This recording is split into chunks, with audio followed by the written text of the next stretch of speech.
Welcome to The Terrible Take, a mini podcast telling Steelers Nation what's on our mind. I'm Josh Carney. A little over a week into training camp, what we're starting to see on the field, as far as performances go, can lead to some impressions and beliefs beginning to take shape. While it's technically still early in camp, and that's an important caveat, it's still early. Players are starting to separate themselves from others on the depth chart due to their play on the field. One of those players, at least in my eyes from what I've seen in person, is veteran wide receiver Anthony Miller. After attempting to jump onto a moving train last season following a surprising release from the Houston Texans, Miller spent most of the 2021 season on the Steelers practice squad. Though he's a veteran of 50 career NFL games and has 140 receptions for 1,589 yards and 12 career touchdowns, that time on the practice squad in Pittsburgh has proven to be very valuable early in training camp. Now, after being on the train as it left the station this summer, as Mike Tomlin likes to say, Miller is taking advantage of every opportunity thrown his way in a new-look wide receiver room.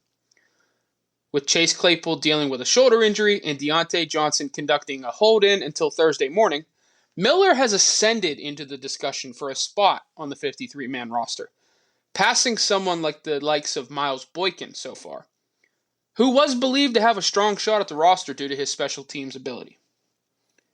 Miller's play day after day, though, appears to be forcing the Steelers' hand, at least from an outsider's perspective. He's received snaps in the slot and on the boundary, and has gotten a lot of work in as a punt returner, raising some eyebrows from teammates and coaches so far in training camp.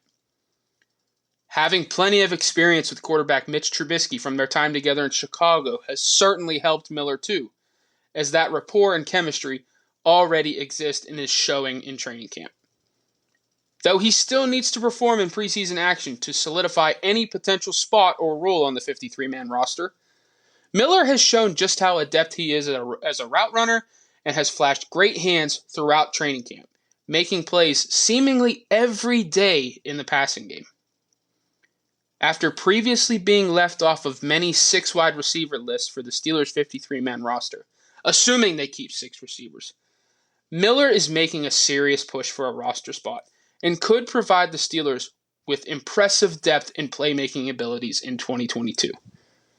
If I were a betting man, which I'm not, I'd make a wager right now that Miller makes the 53-man roster and works his way onto the field for key offensive snaps this season under second-year coordinator Matt Canada. Be sure to follow us at SteelersDepot.com and check out episodes of The Terrible Take every day at 5 p.m. Eastern Time. And check out episodes of The Terrible Podcast with Alex Kozora and Dave Bryan every Monday, Wednesday, and Friday.